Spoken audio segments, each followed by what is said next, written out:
तो स्टूडेंट्स अब करेंगे क्वेश्चन नंबर 3 सॉल्व। क्या दिया हुआ है क्वेश्चन में रीड करेंगे।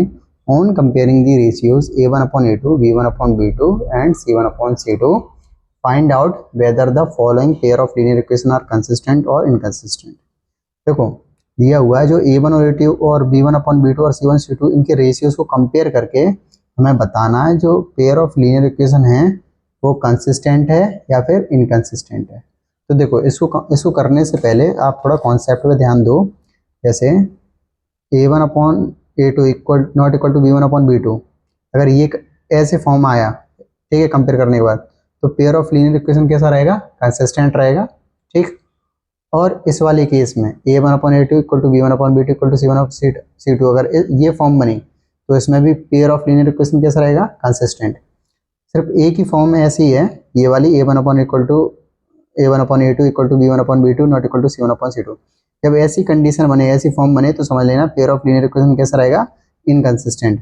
और ये करने से पहले आपको एक ध्यान रखना पड़ेगा बात का कि पेयर ऑफ लीनियर इक्वेशन की जो फॉर्म है अपन अगर ऐसी दी हो तो ठीक है, अगर नहीं दी हो तो हमें पहले इस फॉर्म में लेके आना पड़ेगा, उसके बाद हम ये आगे सॉल्व करेंगे, ठीक है। चलो सॉल्व करते हैं। अब ये है तो हमें इसको किससे कंपेयर करना है? हमें इससे कंपेयर करना है a1x plus b1y plus c1 equal to 0 और a2x plus b2y plus c2 equal to 0, ठीक है। तो देख रहे हैं ये और ये डिफरेंट है, तो पहले ये जो पेयर है लीनियर इक्वेशन का, इनको पहले इस फॉर्म में लिखना पड़ेगा। जैसे 3x प्लस 2y लिखा है इक्वल टू में 5 है, प्लस का 5 इधर आ जाएगा, -5 इक्वल टू 0, ठीक है। a2 क्या है? 2x माइनस 3y प्लस का 7 इधर आ जाएगा, -7 इक्वल टू 0, ठीक। अब हम कंपेयर कर पाएंगे। कंपेयर करने के बाद a1 की वैल्यू कितनी है? 3, ठीक है। b1 की वैल्यू 2 और c1 की वैल्यू -5, ठीक है। c1 की वैल्यू क्या है? -5। अब a2 की वैल्यू 2, b2 की वैल्यू -3, c2 की वैल्यू -7, ठीक है भैया। तो नाउ अब देख रहे हैं कंपेयर करके 3/2 इक्वल टू 2y -3। तो हम यहाँ देख लिया हमने, यहीं बराबर नहीं हो रहे हैं तो हम आगे लिखने की जरूरत नहीं है। ये नॉट इक्वल टू हो गया।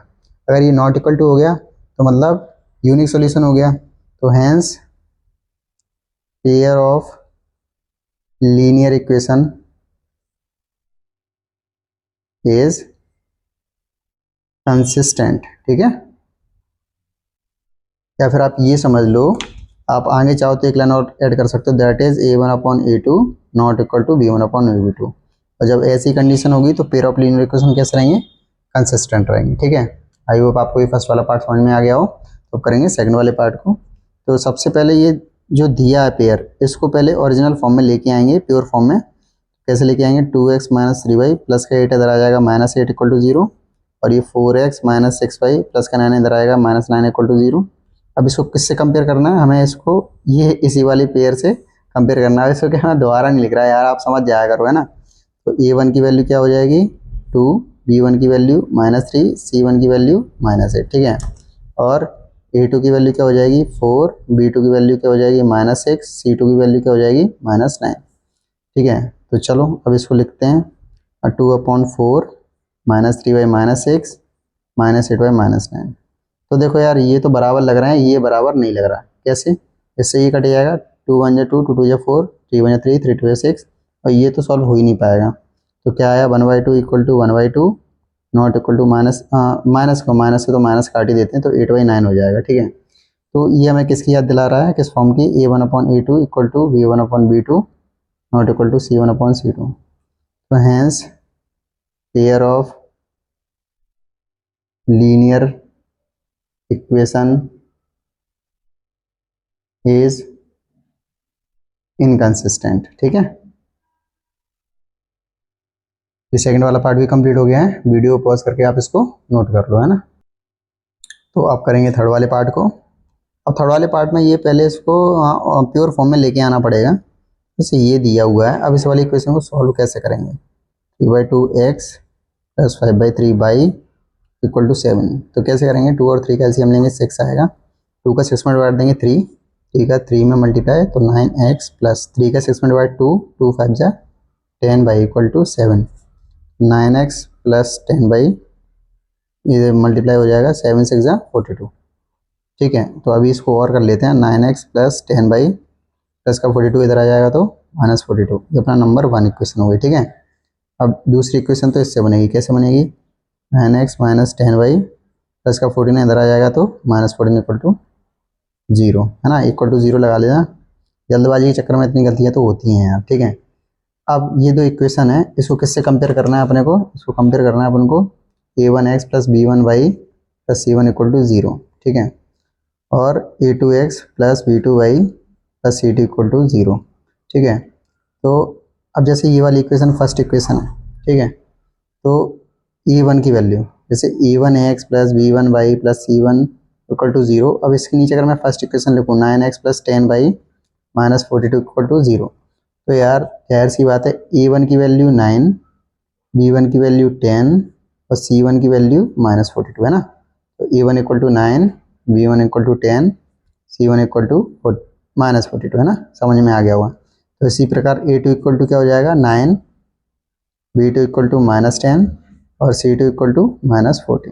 ठीक है, तो इसको अब सॉल्व करेंगे तो नाउ a1 9/9 इक्वल टू 10/-10। अब देखो यार, आप यहाँ ध्यान से ऑब्जर्व कर रहे हो तो यहाँ 1 आएगा सॉल्व करने पर, यहाँ -1 आएगा जो कि बराबर नहीं है। तो 1 नॉट इक्वल टू -1, तो क्या है ये, कैसी फॉर्म बन गई? That is a1/a2 not equal to b1/b2। ठीक है, तो hence pair of linear equation is inconsistent, sorry consistent है ना, क्योंकि यूनिक सोल्यूशन का ये फॉर्म है तो ये कंसिस्टेंट रहेगी। ठीक है, यहाँ पे ये थर्ड वाला पार्ट भी कंप्लीट हो चुका है। तो स्टूडेंट अब करेंगे फोर्थ वाले पार्ट को सॉल्व, कैसे होगा देखेंगे।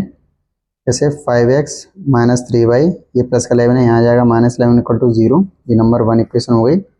दूसरी वाली इक्वेशन ये है, तो -10x प्लस 6y और -22 इधर आएगा तो प्लस का 22 इक्वल टू 0। ये नंबर 2 इक्वेशन हो गई। अब इसको किससे कंपेयर करना है?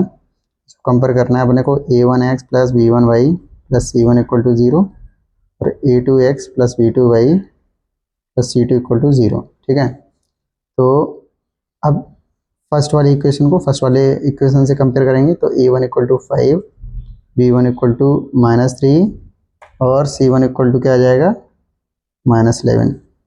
a2 इक्वल टू सेकेंड वाली इक्वेशन को सेकेंड वाली इक्वेशन से a2 equal to -10, b2 equal to 6, c2 equal to 22। ठीक है, चलो तो 5/-10 नाउ -3/6 -11/22। जब इससे आप इसको काटोगे ना इससे ये, ठीक है, तो क्या आंसर आएगा? -1/2 -1/2 और -1/2। ठीक है, अब जब ऐसी कंडीशन बननी है तो क्या होगी? Hence pair of linear equation is consistent. ठीक है, क्यों? क्योंकि ये कौन सी वाली फॉर्म है? ये अपनी फॉर्म है a1/a2 equal to b1/b2 equal to c1/c2। ठीक है, तो ये वाली फॉर्म तो कैसी रहती है? कंसिस्टेंट रहती है। ठीक है, आई होप आपको समझ में आ गया हो।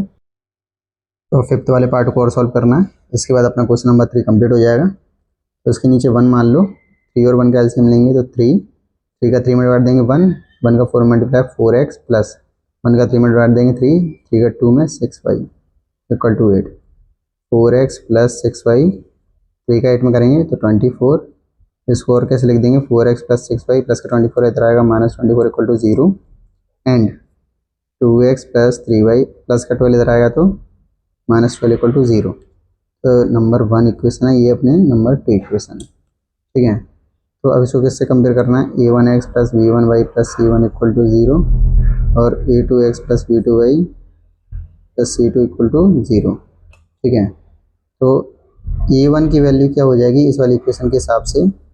4, b1 की वैल्यू हो जाएगी 6, c1 की वैल्यू हो जाएगी -24 और इस वाली इक्वेशन के हिसाब से a2 की वैल्यू हो जाएगी 2, b2 की वैल्यू हो जाएगी 3, c2 की वैल्यू हो जाएगी -12। ठीक है, नाउ 4/2 6/3 -24/-12। जब सबको काटोगे ना तो 2 2 2। ठीक, अब ये कौन सी वाली फॉर्म तैयार होगी अपने पास? a1/a2 equal to V1/V2 = C1/C2। जब ऐसी फॉर्म आए तो हमारे pair of linear equation is consistent. ठीक है, तो यहाँ पे अपना क्वेश्चन नंबर 3 कंप्लीट हो चुका है। आई होप आपको समझ में आ गया हो।